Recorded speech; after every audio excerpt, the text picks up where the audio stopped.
Masuper women wote popote pale mlipo, mpo wapi jamani? Tukae, tuna kikao chetu siku hii ya leo, lakini nikwambie tu hiki kikao kuna muda imefikia, inabidi tusikikae sisi, wakae wengine kwa ajili yetu. Hujambo na karibu ndani ya Hello Weekend, Jumamosi nyingine nzuri kabisa. Tunakutana hapa tukiwa tuna kikao chetu cha familia, na siku hii ya leo wale wanawake masupa itabidi tutege sikio kwa ajili ya kusikiliza.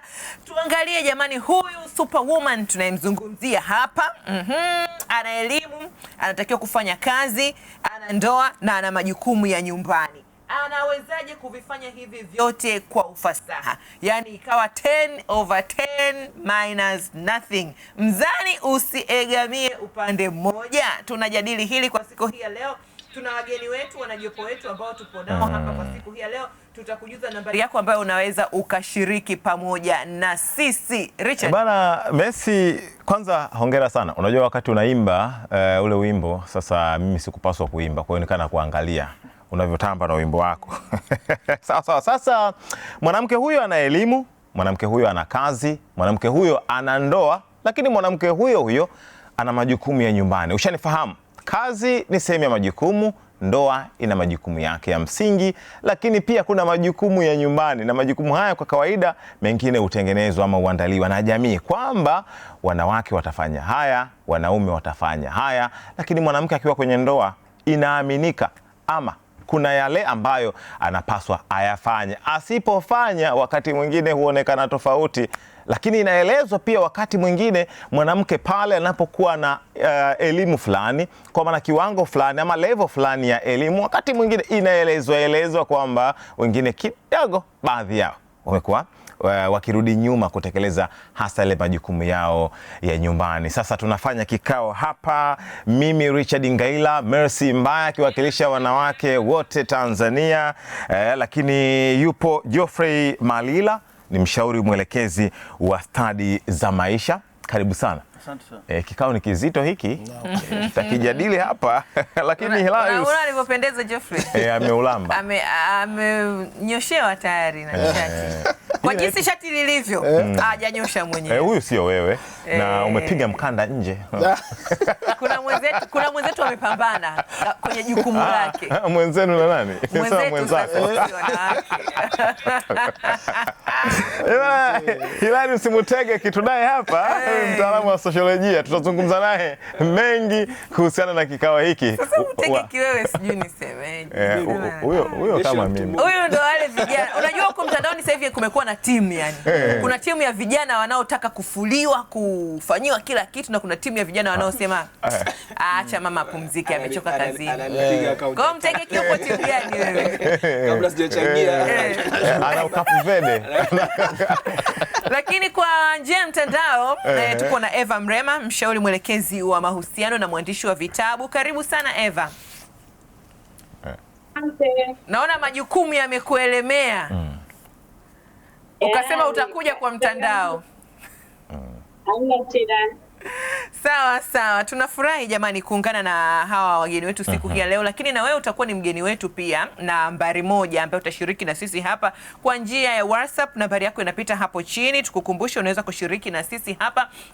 Tujadiliane. Tumeona kwenye mitandao ya kijamii kumekuwa na gumzo sana. Tujadiliane kwa ufasaha. Anawezaje huyu mwanamke kuyafanya yote haya, mzani usielemee? Lakini kama huyu mwanamke tayari ana elimu yake, wazazi wake wameshamsomesha, amepata kazi yake nzuri, anaifanya kazi asubuhi hadi jioni, ni mambo gani ambayo tuseme sasa haya kwa kweli hapa asiyafanye atamuelemea, au inabidi apambane nayo yote?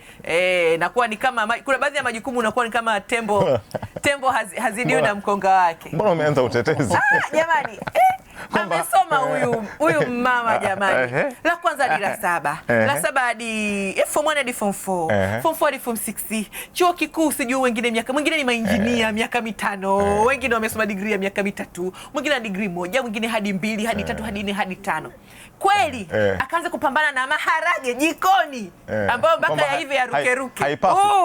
Sasa hapo kwa hoja ambayo ameanza nayo Messi, anataka atupe picha ya kwamba kuna wakati elimu inawatoa watu kwenye msingi wa jamii, kwa sababu kuna mambo tumezaliwa tumeyakuta asili na asili. Inatupunguzia kazi, yani unachoka. Ukisoma unachoka. Umechoka elimu uchoke na jikoni. Tunaanza kwa nani hapo Richard? Bana, tuanze kwa mtaalamu. Geoffrey ni mwanandoa. Tuanzie kwake. Kwa hiyo aanze kwa kutupa mtazamo wake. Kabla tujaje kwa mtaalamu wa sosiolojia ili atuelezee kinagaubaga haya majukumu tunavyozungumzia majukumu jamii imeyatengeneza vipi au yanatengenezwa na nani? Geoffrey tupatie hapa. Nimemsifia kwanza nani wifi yetu kama ndo aliyenyosha. Of course. Au kunyosha mwenyewe. Ni sahihi pia. Si inawezekana vyote akafanya yeye, lakini kuna muda sasa kama hivi nimeondoka usiku sana na leo ni Jumamosi, siku ya mapumziko. Na yeye amelala, nimwamshe kunyoosha shati na suruali. Majukumu yake hayo. Ameondoka usiku sana. Yaani upo kwenye TV leo shati nani kanyosha? Of course sasa hizi ni muda huo. Tumeondoka saa ngapi kama sasa hivi tupo hapa? Kwa hiyo nikakamilisha. Kwa leo nimekamilisha mwenyewe. Kweli? Yes. Jamani sanamu la Geoffrey lijengwe wapi? Nafikiri elewa neno kwa leo. Kwa leo nimekamilisha. Yaani ina maana anaangalia kabisa mazingira. Kama mazingira yanaruhusu, mama anafanya. Mazingira yasiporuhusu anafanya yeye. Shati jeupe limenyoka na tai. Jamani sanamu la Geoffrey lijengwe. Sasa mimi kwangu mimi hivi vitu elimu, kazi, ndoa na majukumu mengine ya kazi kwa mwanamke ni vitu ambavyo vyote yeye anafanya na wanaume pia tunafanya, na sio kwamba tunaweza tukaacha hivyo vitu kuwa hivyo vilivyo. Na tunafanya hivyo kama mfumo wa maisha ya duniani unavyotaka. Huwezi kuzuia mwanamke asisome ili ashughulikie kazi fulani ambazo tunatamani zifanyike nyumbani. Au huwezi kumzuia mwanamke asifanye kazi kazi binafsi, labda kwenye taasisi binafsi za serikali, kwa sababu ya kazi ambazo zinatakiwa zifanyike nyumbani kama malezi, kuwa mke vile inavyotakiwa, na mambo mengine ambayo yanatakiwa kufanyika akiwa nyumbani kama mama. Sasa hivi vitu vinafanyika na isivyo bahati vimetafsiriwa tofauti. Kuna watu wamevitafsiri positively, lakini kuna watu wamevitafsiri negatively. Na wale wanaovitu, kwa sababu kuna wanawake ambao wana elimu, wana kazi, lakini pia wanatimiza majukumu yao vizuri. Mna wao wauliza wanachoka kiasi gani? Sasa unisikilize. Lakini kuna wanawake pia wana kazi, wana elimu, lakini majukumu hawawezi kuyafanya. Sasa na wapo ambao hawana hizo sifa. Na wapo ambao hawana elimu, hawana kazi na hawafanyi kabisa. Na kuna watu hawana elimu, hawana kazi na wanafanya. Sasa kuna makundi hayo yote. Nini kinatokea? Kwa sababu kuna watu wameamua kutumia huo mwamvuli kufanya mambo yao. Either yawe chanya au yawe hasi. Ukimaanisha. Na ndio maana unakuta kuna mwanamke mwingine ana elimu nzuri, ana kazi nzuri, amepata ndoa vizuri na anatimiza majukumu yake kama mke vizuri. Yes. Profesa fulani ipo kwenye ndoa yuko vizuri. Na ukienda hata kwenye hizi workshops wanaongea wanawake wengi wamekaa kwenye makundi, unaweza kumkuta mmoja anaeleza, anasema mimi nina mume, nina watoto, nina kazi nzuri, nina elimu kubwa, lakini ninahudumia familia yangu vizuri. Lakini huwa anachoka, lakini kuna wengine, kila mtu anachoka. Lakini kuna wengine wana kazi, ana elimu, hivyo vitu hataki kuvifanya. Sasa mwingine anautumia kama mwamvuli wa kushindwa kufanya majukumu yake. Baada tutajadili na utanielewa. Lakini kuna mwingine, mnaelewa sababu nyie sio mnaochoka. Lakini kuna mwingine anafanya hayo majukumu, ana kazi, ana elimu, anafanya yani kama kawaida tu, kama kitu kipite kiende. Umeona? Sasa nini kifanyike? Bado tutakuja. Sawa. Kwa sababu mpaka hapo Messi yuko upande wako. Kwa sababu leo tumeamua kujadili, lazima tuelezane ukweli. Sawa. Kwa sababu hivyo vitu mimi nilikujengea kabisa sanamu, lakini kuna namna unaniacha. Utanielewa? Sanamu lako liko pale pale. Utalindwa. Na utanielewa vizuri sana. Kwenye sosiolojia mmesoma, umesoma kwa miaka kadhaa kabisa sosiolojia, mkaisoma vizuri. Mnaelezea nini juu ya haya majukumu katika jamii? Sawa. Awali ya yote nianze kwa kuambia vijana wenzangu, swala la ndoa halihitaji logic kabisa. Ukiona unatumia sana akili yako kureason kuelewa kila kitu, hutakiwi kuoa. Huko kwenye ndoa watu wanajifanya wajinga hata wiki nzima ili maisha yaendelee. sitanii, Kwa nini? namaanisha. Hiyo umeongea kitaalamu. Hiyo ni kweli. Na la pili, nataka nitangulize kabisa kuomba radhi kada mbalimbali, mashirika mbalimbali yoyote yale ambayo yanahusiana na haki na uwajibikaji wa sera ambazo zinasaidia kukuza maendeleo na ukombozi wa harakati za wanawake, kwa sababu ninayokwenda kuyasema pengine anaweza kakinzana na sera ama nikaonekana mimi ndiye mjuaji. Mimi nitakukata, nachukua maiki yako ni naye. Ama utawachukiza. Mimi nitaendelea kuongea kwa ni niaba. maoni ambayo pengine yanaweza yakaonekana yana ujuaji ndani yake. Karibu. Tukizungumzia swala la kubalance vitu, haiwezekani kwanza kila kitu kapata sawa, haiwezekani kabisa. Lakini tunatakiwa kuangalia ndoa imekuja kujaje kama mizizi kwenye maisha yetu. Ndoa ni jambo ambalo linaheshimiwa kwenye jamii, haijalishi imefungwa chini ya mti. Yaani wakishatambulika ni mtu, ni mke na mume, linaheshimiwa. Kwenye kuheshimiwa kwake tunaliweka sawa na gender roles na majukumu ya mwanaume na mwanamke kama yalivyopangwa kwenye jamii. Tulipokosea mpaka tunafika kwenye tunasema ni tension kubwa. Tulipokosea ni kwamba wakati tunaanza ukombozi, wakati wanaanza, maana sikuwepo, wakati wanaanza harakati za ukombozi wa mwanamke, hawakumuhusisha mwanaume kwenye zile harakati. Wewe unamhusisha mtu aliyekukandamiza. Safi kabisa. Unataka kujikomboa kutoka kwa mtu aliyekukandamiza, unamhusisha tena. Swali zuri, sahihi kabisa. Mtetezi leo yuko live. Na tutamuuliza ule kukandamizwa na mwanaume? Utatueleza baadaye. Unaomkandamiza mwanamke ni mfumo dume, lakini ni mfumo ule ule ambao pia mwanaume anaishi ndani yake. Kwa hiyo mwanaume ni mtu ambaye ni muathirika wa mfumo. Yaani ni kama unasema really? Yes, ni sawa na useme katiba ambavyo yani inamchukua kiongozi na raia.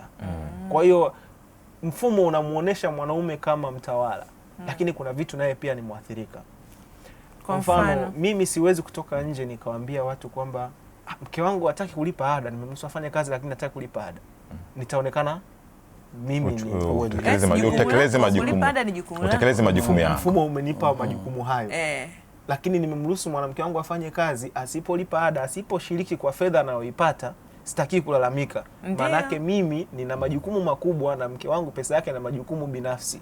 Umeona mfumo? Kwa hiyo mfumo uko pande zote mbili.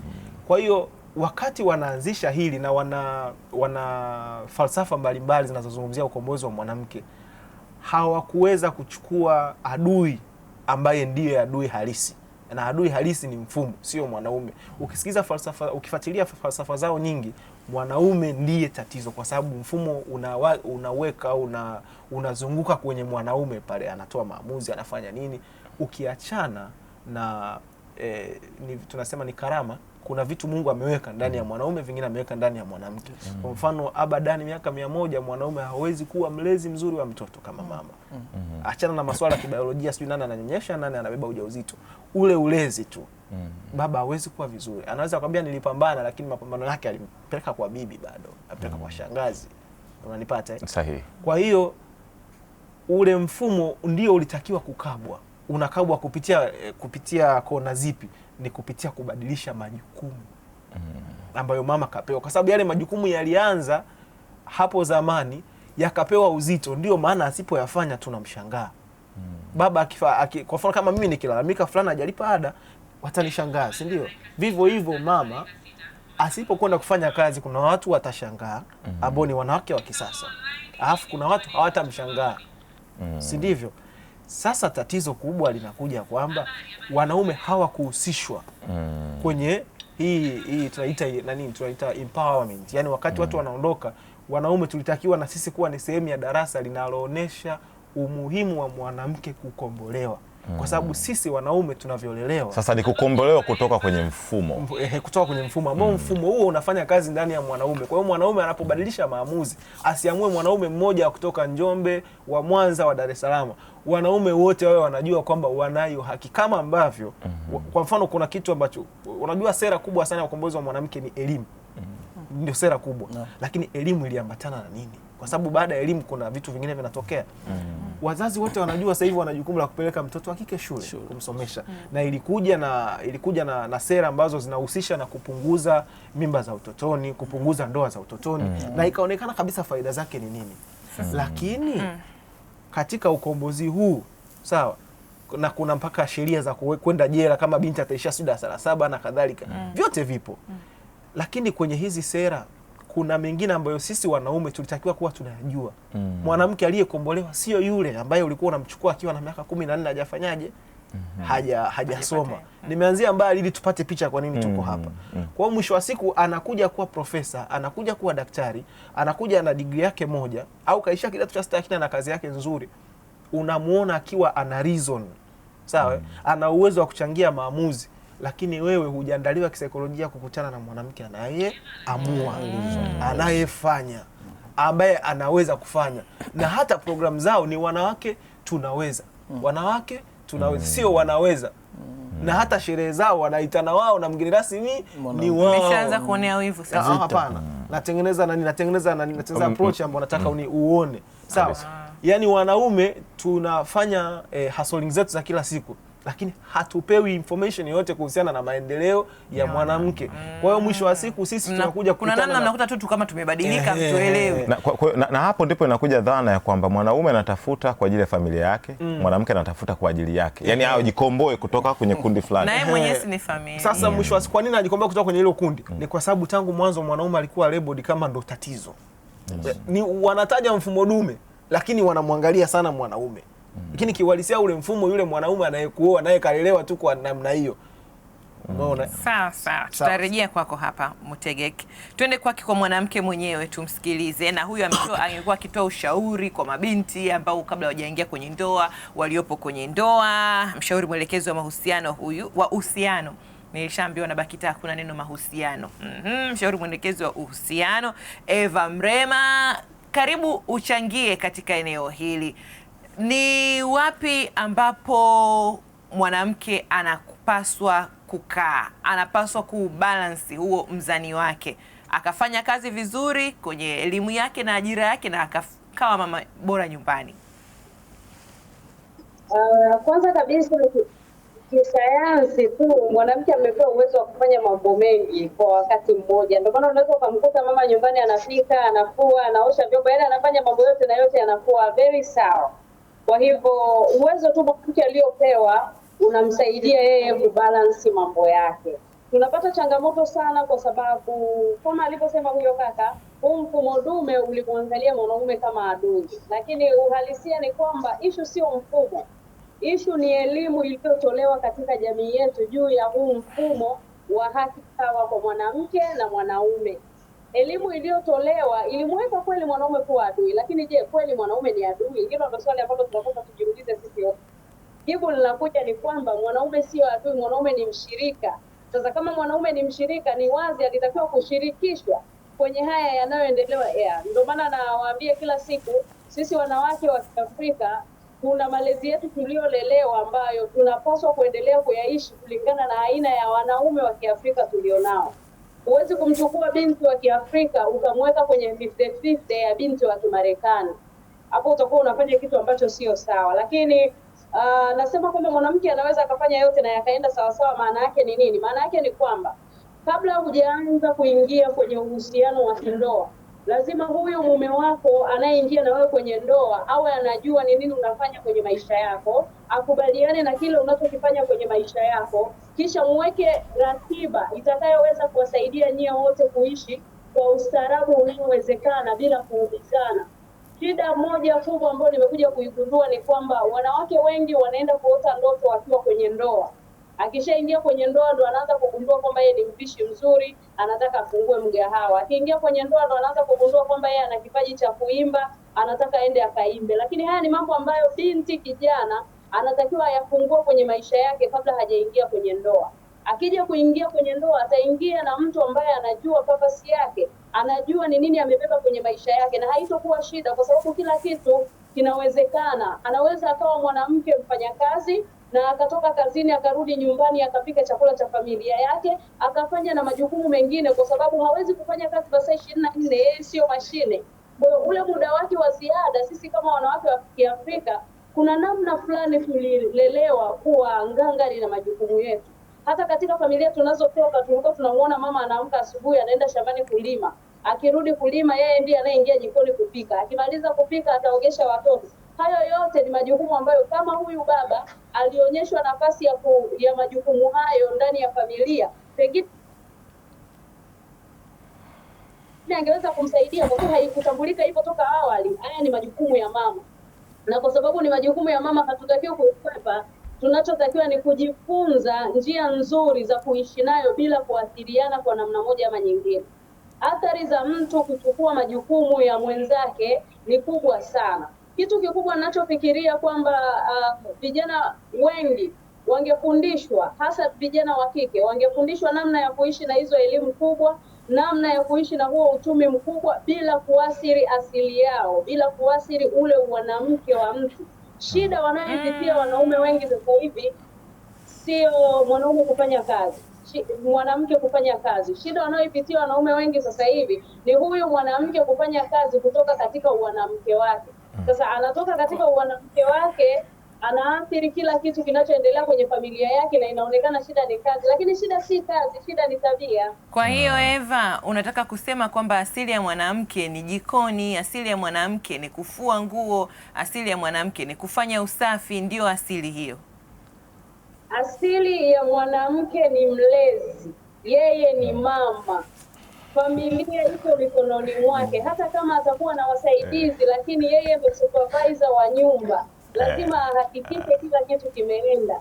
Haimzuii mwanamke kufanya kazi, lakini inamkumbusha mwanamke kwamba ana majukumu ya kulea familia yake, ya kutunza nyumba yake. Huwezi kulea familia yako vizuri kama watoto hawajui chakula cha mama yao. Hata kama akiwa amechoka, amerudi nyumbani amechoka, inakuwaje hapo? Jamani, nyie mnachotaka huyu mwanamke asiseme, aendelee kusuffocate. Yaani Eva, unachotengeneza hapo ni kwamba mwanamke aendelee kusuffocate, awe anateseka, asiseme hata kama imefikia hatua amechoka, lakini kwa sababu ndo asili afanye. Kama hiyo asili ni hivyo, kwa nini yeye ana mikono miwili na huyu baba ana mikono miwili? Basi angeongezewa mkono mmoja basi. Ninachotaka kukiweka sawa hapo ni kitu kimoja. Ndio. Mimi nimekuwa nikisema mara kadhaa kwamba mwanamke wa Kiafrika huwa achoki. Kwa sababu gani? Mwacha jibu. Jamani, mimi sasa hivi hapa nimeshachoka. Eva, endelea. Ndio. Mimi hapa Eva ninavyoongea na wewe tayari nimeshachoka. Nimeamka saa 10 alfajiri. Unasemaje achoki? Au mimi sio mwanamke? Messi anachokifanya anatafuta huruma. Yaani yaje majibu ya huruma, sio ya uhalisia. Kwani na utu, ngoja tumsikilize Eva. Utu unajua ni kitu cha muhimu pia hicho. Huyu mwanamke sio punda, sio mashine, sio AI. Ndio maana naomba mnisikilize ili nielewe. Ndio.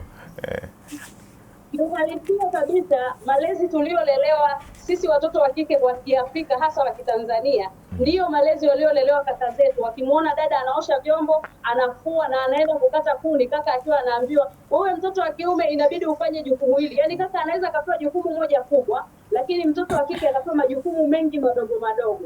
Hayo ni malezi ambayo tumekuwa tukiona kwenye familia zetu. Kumtoa huyu mwanaume kwenye mentality ya mtoto wa kike ndiye anayetakiwa kusuffocate hapa nyumbani ni ngumu sana. Kitu ambacho ninamaanisha ni hivi, mwanamke wa Kitanzania hana kuchoka. Na nikisema hana kuchoka, sina maana ya kwamba yeye ni AI au ni robot. Ninamaanisha hivi, wewe mwanamke wa Kitanzania unafanya kazi, tumepewa option ya kuwa na wasaidizi wa kazi nyumbani, si ndivyo? Unarudi nyumbani umechoka kweli kweli, lakini wewe hutakiwi kuingia ndani uende ukakae kwenye TikTok yako. Lazima kama supervisor wa nyumba uende ukakagua huku jikoni ni nini dada amekifanya. Hiki alichokifanya kinaendana kweli na utaratibu wa nyumba. Watoto wameenda shule, wamerudi. Huko shuleni wamepitia nini? Lazima ukae chini uwasikilize. Ukisema umechoka, ndo huu uharibifu wa maadili unaotokea sasa hivi. Wanawake tunajihurumia sana kutokana na hii tunayoambiana sisi sio marobot. Kweli sisi sio marobot. Kuna wakati mwili unachoka na kuna wakati wa kupumzika pia. Lakini huu wakati ambao wewe unafanya kazi na una majukumu ya kifamilia, lazima unaporudi nyumbani kwako uhakikishe haya mambo ya nyumbani pia yameenda. Yaani hilo ndo jukumu la mama. Ukishakuwa mama Wewe kuchoka kwako ni kule kwamba umeamua kupumzika na unachukua muda wa mapumziko kama ambapo watu wanapewa muda wa mapumziko. Tarejea kwako hapo. Naona Richard kafurahia kweli kweli. Hapana, ana hoja asikilizwe. Kati ya majukumu ya mwanamke na mwanaume kwenye jamii na ile degree ama elimu ama majukumu ya kazi, kipi kimeanza? Elimu ilianza. Sasa kama majukumu yalianza ndio msingi. Elimu ilianza. Umezaliwa kwa kukutana na majukumu. Elimu ilianza, majukumu yenyewe umefundishwa. Wewe kipi ambacho kimeanza? Kufahamu kuishi kwenye jamii ama majukumu yako? Twende Rukwa tutarejea. Mimi sio AI. Tupate maoni kutoka Rukwa bure. Eva jenge salamu. Atarudi Azam Kola tukitoka hapa. Wanaume bado tuna watetezi wazuri sana. Eva tu kwenye kikao hakuwepo. Hoja za Messi zimekaa kwenye kuhurumiwa zaidi. Tunaendelea hapa. Bwana Geoffrey ulikaa kimya kwa muda kidogo na nilikuwa nakuambia kwamba kwa nini mnatumia neno kumsaidia? Wanatumia kwa nini mnatumia neno wanaume? Mnatumia neno kumsaidia mama majukumu. Eti mwanaume anaweza, kwa mfano leo umeniambia asubuhi ulikuwa unaamka umefanikiwa kunyosha ile shati. Umemsaidia mama kunyosha shati au umenyoosha? Kwa sababu chombo umelia wewe, unasema nimemsaidia mama kukiosha. Yaani Messi, kwa nini mnatumia neno kufanya kazi za nyumbani kwa mwanaume ni kumsaidia mama majukumu? Messi, kati ya mwanaume na mwanamke, hasa mume na mke, hakuna vita. Kwa nini unasema umemsaidia? Yaani shida iliyopo kwa sasa, ndoa hata wale wanaoingia, unaona leo si Jumamosi kuna harusi nyingi. Ila mentality ya mwanaume na mwanamke, wengi wanaamini wanaingia kwenye mapambano. Sio wanaume ndio mnaamini mnaingia kwenye kupumzika. Na hiyo inatokana na nini? Ujue kwa sasa tuna nafasi sasa ya kuanza kutafuta nafasi tena ya mwanaume katika jamii. Na hili ni kosa, hata Mtegeki ataungana na mimi. Hili ni kosa ambalo limeshafanyika miaka kama 20-30 iliyopita. Hii empowerment ya wanawake ilitafsiriwa tofauti. Iliingiza vitu ambavyo vilianza kumweka mwanaume chini na mwanamke kumweka juu, ambao kama umemsikiliza dada Eva vizuri, amekwambia huo sio mfumo wa maisha ya Kiafrika. Sisi tumesomesha wanawake wengi, sisi tumewapa kazi wanawake wengi, lakini sisi pia tumewaoa wanawake wengi. How? Kila mtu anaoa, mwenye sifa za kuoa anaoa. Nini kinasababisha sasa hayo mambo yaanze kutokea sasa hivi? Kama wote ulikuwa unaamua wewe unaolewa na unajua kule kuna majukumu au kazi ambazo utaenda kuzifanya kama mke. Na wewe mwanaume unaoa ukijua kwamba kuna majukumu na kazi za mume utaenda kuzifanya. Ila kuna hizi workshops ambazo sasa zipo ambazo zinasema mwanamke juu, mwanamke afanye nini na nini, mambo mengi mwanamke anaweza na nini. Lakini tunasahau kuwa kuna mtoto wa kiume. Na ndio maana sasa hivi ukifuatilia sana unakuta kuna wanaume wengi sana ambao wameamua kuutoa wanaume wao. Na wameutoa wengine ni automatically, sio kwamba labda hata wanajua kwamba sasa wamebadilika, wamekuwa na mambo ya kike. Ukienda siku hizi unaona hata mitandaoni kuna kumbi nyingi ambazo unakuta wanaume na wanawake wamekaa mle ndani, wanaume ambao wana practice mambo ambayo sio ya utu na adabu kama Mtanzania. Unakuta wanaume wapo mle 3, 4, 5 wenye hizo tabia, lakini wanawake wamejaa wengi, ambao hao ndio tunasema sasa ndio wakombozi wa familia na jamii kwa sasa.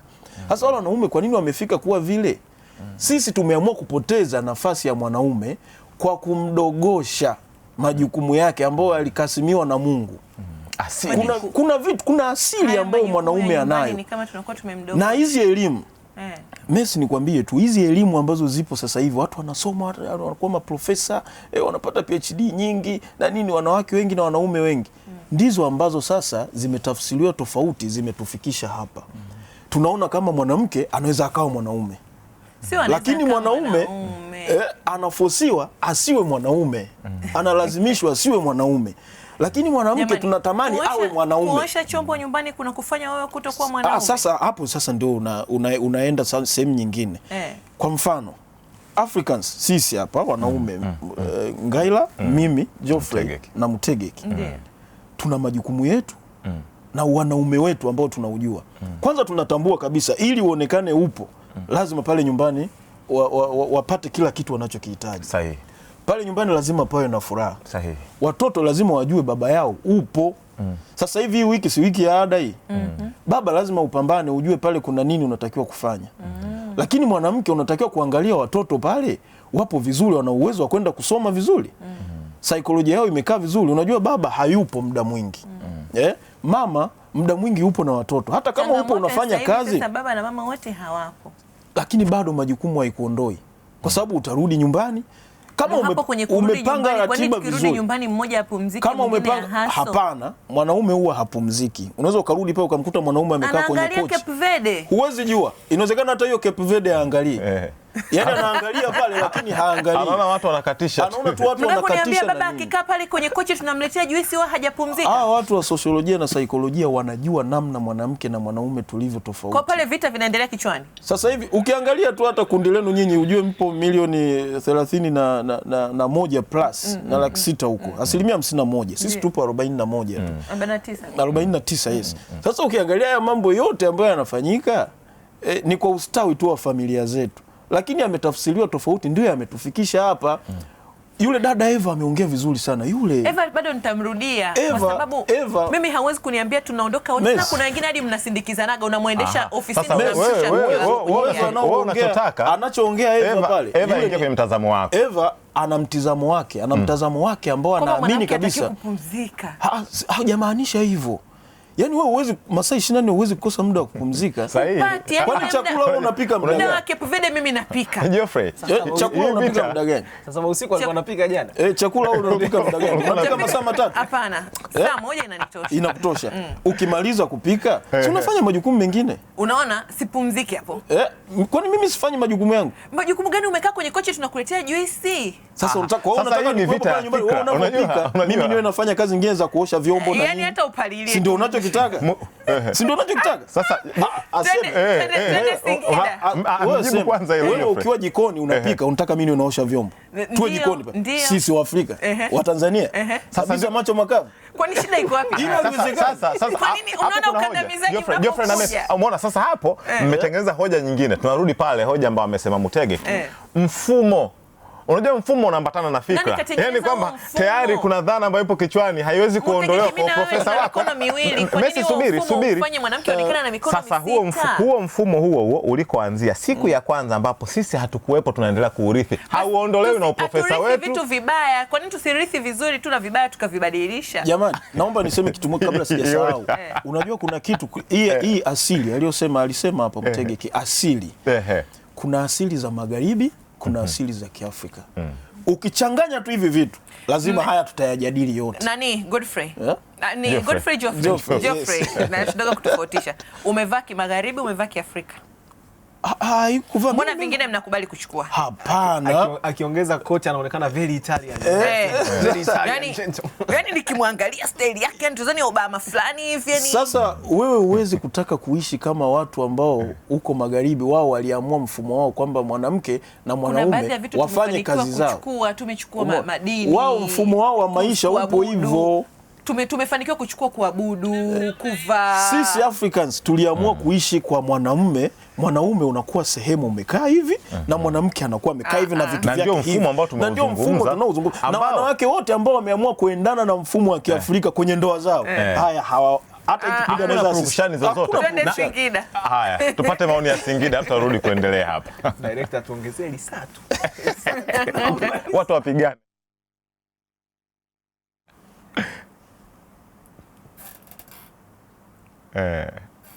Naona wakazi wa Singida naona bado hawajakaa vizuri. Mutege kikaba tujaenda. Eva tunaambia upo vizuri na muda wetu umetutupa mkono kweli kweli. Eva kwa dakika 2 uendelee kutetea mosheni yako. Debate. Uendelee kutetea debate yako kwa dakika 2. Sasa turejee kwa upande wako sasa. Utueleze sasa kwa nini tumefika hapa? Kama kweli mwanamke alivyoumbwa na kama ulivyozungumza mwanamke wa Kiafrika achoki, kwa nini imetokea kundi la wanaochoka na wawakilisha wachokaji? Naomba niweke jambo moja. Kuosha vyombo, kufua ni upendo na ni kumsaidia mke wake. Mwanamke kulipa ada, kulipa kodi, ni kumsaidia mume wake. Kwa nini tunatumia kusaidia Eva? Ili kila mmoja asiwe na ulalamishi. Kwa nini tutumie kusaidia? Kwa sababu gani? Ndio Eva, endelea. Tumefika hapa kwa sababu ya tafsiri na elimu zilizokuwa zikitolewa toka mwanzo. Yes. Mwanzo udhaifu wa mwanamke ulichukuliwa kama ndo advantage ya maarifa yaliyokuwa yanatolewa kumnyanyua na kumkandamiza mwanaume. Lakini kadri tunavyoendelea, hata waliotangulia wamesema kwamba ni kama tunamsiginia chini mwanaume na kumtoa kabisa kwenye nafasi. Yes. Ila mimi nataka kusema jambo moja. Mtu wa kwanza anayemtoa kwenye nafasi mwanaume ni mwanaume mwenyewe. Wanaume wengi ambao wamepewa nafasi hata za kuwafundisha wanaume, wameacha kuwafundisha wanaume how to be a gentleman kwenye hii society ya wanawake wanaofanya kazi, ya wanawake ambao wana elimu.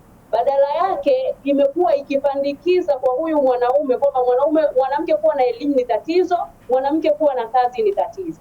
Unajua yote haya yanatokea kwa sababu ya mfumo uliokuwepo toka mwanzo. Hata ninaposema kwamba mwanamke wa Kitanzania hatakiwi kuchoka, na kwa nini wengine wanachoka, ni kwamba wakati sisi tunalelewa kwenye familia tulikuwa tukiwaona mama zetu walipokuwa wanapambana. Mama anakuwa wa mwisho kulala, anakuwa wa kwanza kuamka. Kwa hivyo mimi huwezi ukanitoa akili yangu kwenye kuilea familia yangu. Nitakuwa wa mwisho kulala, nitakuwa wa kwanza kuamka kila siku, haijalishi. Ila tu nitakachokifanya, nitatafuta muda wangu mimi wa kupumzika kwa sababu mimi ni binadamu. Si umenielewa?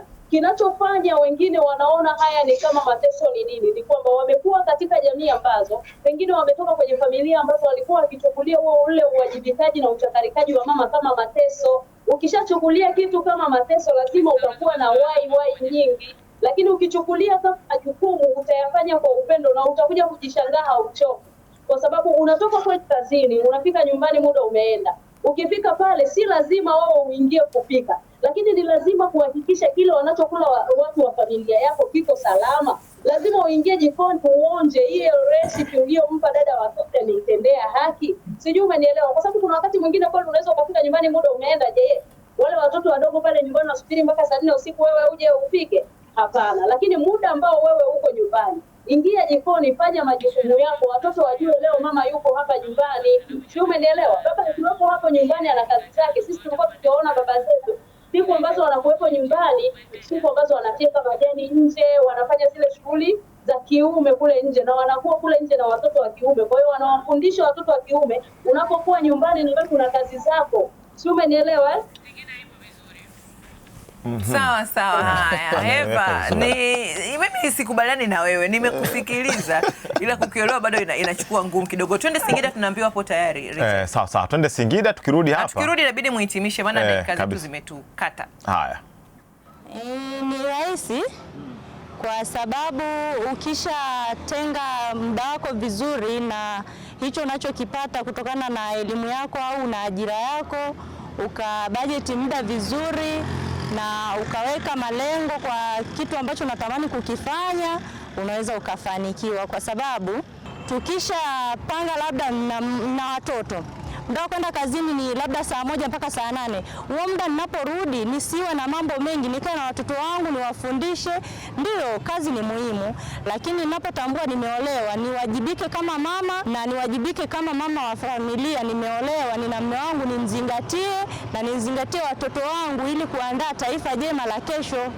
Ni rahisi endapo mwanamke atajitambua kama yeye ni nani na nini anachokifanya katika jamii na katika familia. Kwa mfano, kama mwanamke akiwa ni msomi, halafu ni mama wakati huo, anaweza akapangia ratiba za nyumbani kwake kwamba nifanye nini kwa wakati fulani na majukumu ya kwake kama mama akiwa nyumbani. Akishajijua kwamba yeye ni msomi, nafasi ya kuwa mama anamwachia dada wa kazi, anakuwa hawezi kutekeleza majukumu yake. Yani anakuwa kwamba yeye anachofocus ni kuangalia tu kama mimi ni msomi natakiwa nifanye kazi. Yani mambo ya ofisi, mambo ya nyumbani anakuwa yani anabaki kwa ajili ya watumishi tu walioko nyumbani. Tujue namna ya kumanage muda wetu, muda upi kwa ajili ya kazi, muda upi kwa ajili ya familia na mambo mengine. Ugumu upo kwa sababu wasomi wengi wanaamini wao wastahili kufanya majukumu ambayo ni ya nyumbani, na ndio maana wanatumia elimu yao kuwa bize zaidi na elimu na majukumu walionayo ya kikazi kuliko kuwa na majukumu ya nyumbani zaidi.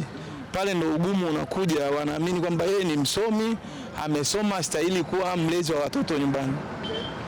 Kwa hiyo kitu kama kile kinafanya sasa wachukue jukumu la kuachia wadada wa kazi majukumu yote ya familia zao. Mwajiri wako atataka muda wa kazi uwepo kazini, lakini hapo hapo wewe ni mama, wewe ni mlezi, wewe ni mwangalizi wa familia. Ugumu unakuja pale unapokuwa mama. Wakati unaanza kazi, kwa sababu unakuwa uko peke yako, yamkini umeolewa lakini bado haujakuwa na familia, unauona urahisi kutoka kazini kurudi nyumbani, kutoka kazini kurudi nyumbani. Lakini pale unapopata familia, ukumbuke kwamba utakuwa na miezi 3 ya kumwangalia mtoto. Baada ya miezi 3 unatakiwa kurudi kazini, ofisini, yani eneo lako la kufanyia kazi. Miezi 3 mtoto ni mdogo sana. Kwa hiyo unapoteza umakini wa kufanya kazi ukiwa ofisini, unawaza mtoto nyumbani po katika hali gani. Kwa hiyo ni ngumu sana kwa mwanamke kuwa mlezi na bado huwa muda huo awe mfanyakazi.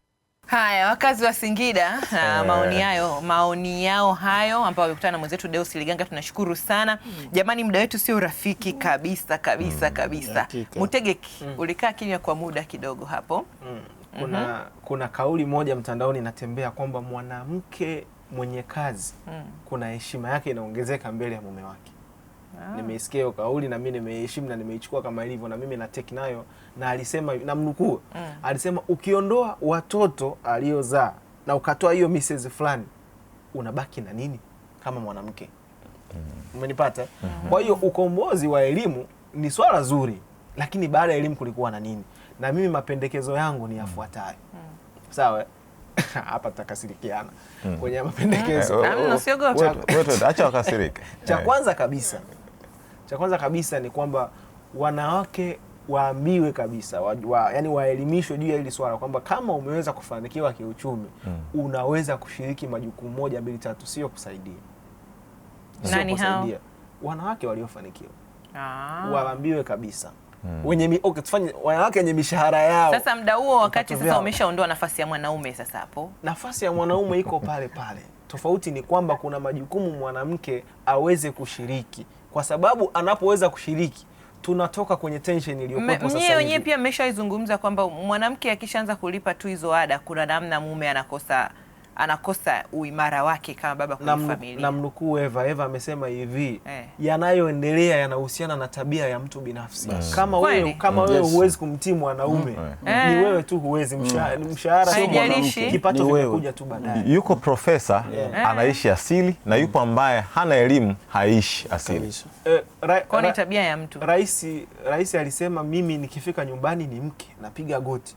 Bado kuna wafeministi walikosoa kwa nini aseme vile. Ikaonekana kama amekosea. Alikosea wapi? Ni tabia zao hizo. Hiyo ni tabia binafsi. Kwa hiyo ninachotaka kusema, tuko kwenye hii tension kwa sababu wanaume hatujawahi kuona faida kwenye familia zetu inayotokana na mama kwenda kazini. Kwa sababu faida anayoipata yeye inaenda waliomsomesha, inaenda kwenye mambo yake yeye binafsi, vikoba na kadhalika, na maendeleo yake. Lakini maendeleo ya mkeo ni maendeleo ya. Sasa ndo tunakuja hapo, maendeleo ya mkeo ni yapi? Kama anajenga kwao kule Kimanzichana ndani na hizo nyumba mimi unatakiwa ujivunie. Na familia yetu inaweza kuwa na changamoto, lakini kule wakao wanaishi watu wengine kabisa, hata anapangisha na pesa anaingiza kimya. Mimi ndo nachukua na mikopo na pambana na vitu vyangu, ninamuona hana faida na nini na mafanikio yake aliyopata kutokana na elimu yake. Kwa hiyo tunachotakiwa kukubaliana ni kwamba kushirikiana, tutoke kwenye neno kusaidiana, iwe ni kushirikiana. Sisi tunataka kuboresha kinachoendelea. Tutoke kwenye huu mgogoro, kwa sababu wanaume wanaona hizi kauli kama ni kauli tata au ni kauli ambazo kidogo hazina utimamu ndani yake, kwa sababu hawajawahi kuona faida.